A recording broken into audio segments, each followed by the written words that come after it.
Hello बच्चों, last class में हमने एक्सरसाइज 9.3 के क्वेश्चन नंबर 5 और 6 इन दो क्वेश्चंस को सॉल्व करा था। अगर अभी तक आपने उस वीडियो को नहीं देखा है तो आप ऊपर लगे आई बटन पे क्लिक करके उस वीडियो को अभी व्यू कर सकते हो। आज हम इसी एक्सरसाइज के अगले दो क्वेश्चंस यानी कि क्वेश्चन नंबर 7 और क्वेश्चन नंबर 8 इन दोनों क्वेश्चंस को पिक करेंगे। So without any delay let's start solving question number 7 of exercise 9.3। तो बात करते हैं क्वेश्चन नंबर 7 की।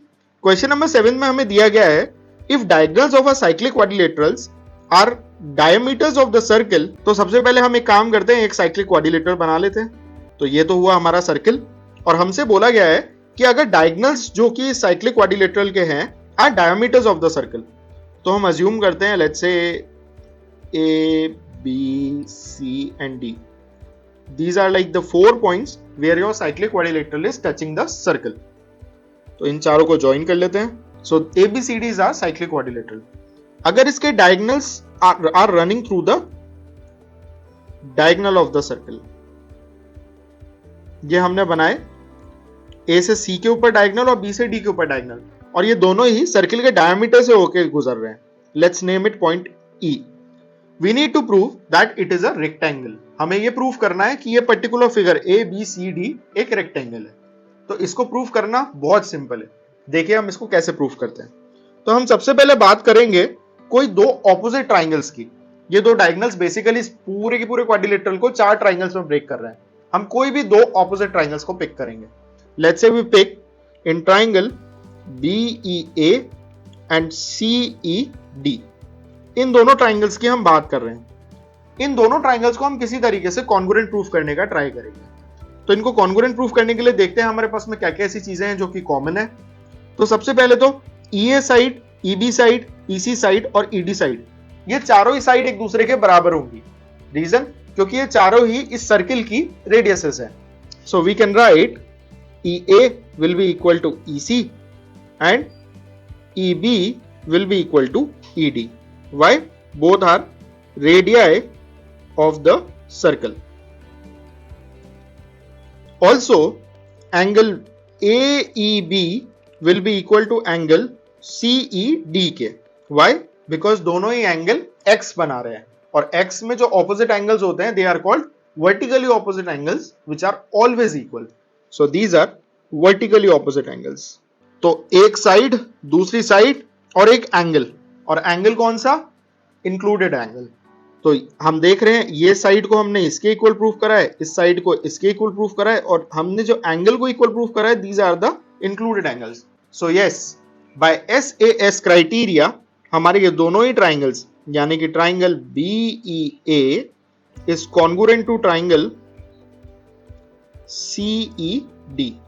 और इन दोनों के कॉन्ग्रुएंट होने से जो चीज प्रूव हो रही है वो ये है कि AB will be equal to CD by CPCT। Similarly एक बार आपने कोई दो ऑपोजिट लिए, दोबारा आप कोई और दो ऑपोजिट ट्राइंगल्स लोगे, यानी कि इस बार आप लोगे BEC और AED। इसको भी एग्जैक्टली सेम तरीके से आप कॉन्ग्रुएंट प्रूफ करोगे, और इसकी कॉन्ग्रुएंस से the second thing which we can find out is कि जो आपकी साइड AD है वो साइड BC के इक्वल होगी बाय CPCT। तो इस तरीके से हमने इस क्वाड्रिलेटरल के ऑपोजिट साइड्स को इक्वल टू प्रूफ कर दिया है। तो ये एक पैरेललोग्राम तो हो ही गया। अब हमें ये प्रूफ करना है कि ये पर्टिकुलर क्वाड्रिलेटरल एक रेक्टेंगल है। और पैरेललोग्राम रेक्टेंगल से कैसे अलग होता है? पैरेललोग्राम के जो कॉर्नर एंगल्स हैं वो कुछ भी हो सकते हैं, लेकिन रेक्टेंगल के जो कॉर्नर एंगल्स होते हैं वो हमेशा 90 डिग्रीज होते हैं। तो अगर हम किसी तरीके से इस पूरे फिगर में कोई भी एक एंगल अगर 90 डिग्री प्रूफ कर दें तो ये फिगर एक रेक्टेंगल डिक्लेयर हो जाएगा, और वो भी बड़ा ही आसान है।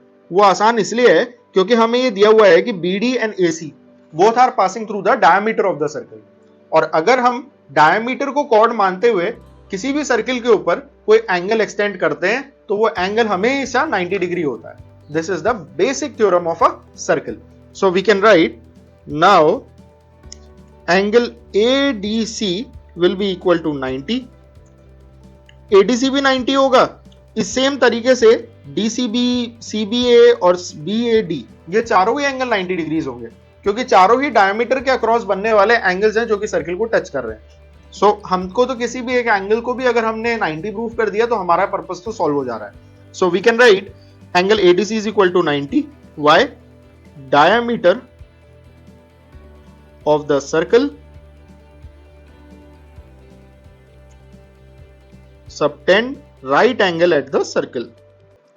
और क्योंकि हमने चार ऑपोजिट साइड्स को इक्वल प्रूफ कर दिया और एक एंगल को 90 डिग्री प्रूफ कर दिया, hence we can say that ABCD is a rectangle.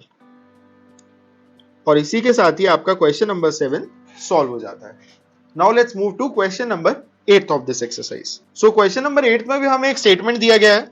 If the non parallel sides of a trapezium are equal, prove that it is a cyclic trapezium.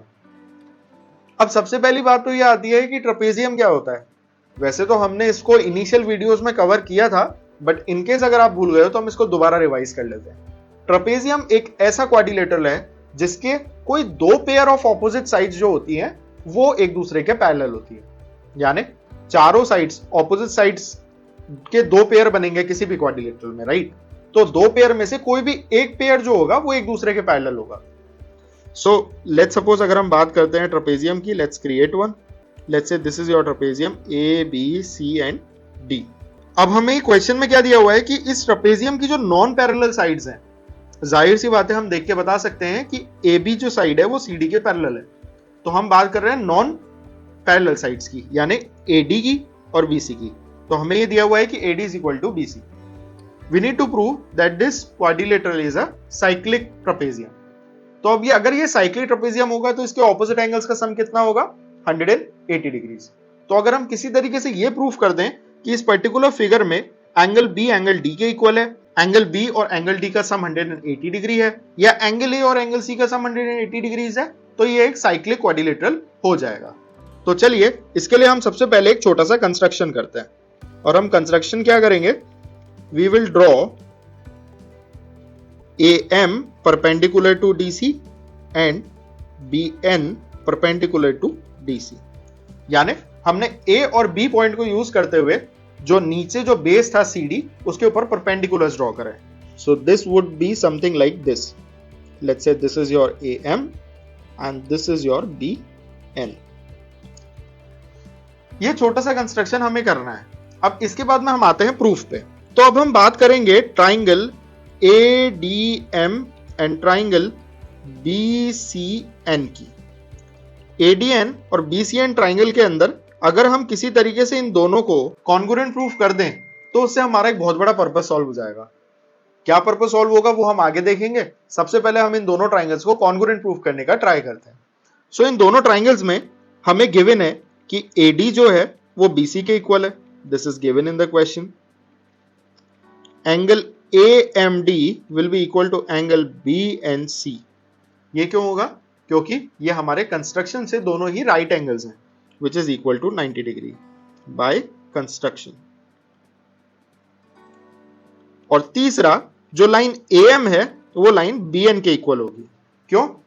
वो इसलिए क्योंकि अब किन्हीं भी दो पैरेलल लाइंस के बीच में अगर परपेंडिकुलर्स ड्रॉ करते हैं तो वो दो परपेंडिकुलर्स हमेशा इक्वल लेंथ के होंगे. लॉजिकली भी और ऐसी थ्योरम भी है, तो हमारे लिए चीजें आसान हो जाती हैं. So we can write that these are perpendiculars which are between parallel lines. अब क्योंकि ये परपेंडिकुलर है पैरेलल लाइंस के बीच में, तो ये दोनों एक दूसरे के इक्वल होंगे. तो यहां से we have the hypotenuse, right angle and one side.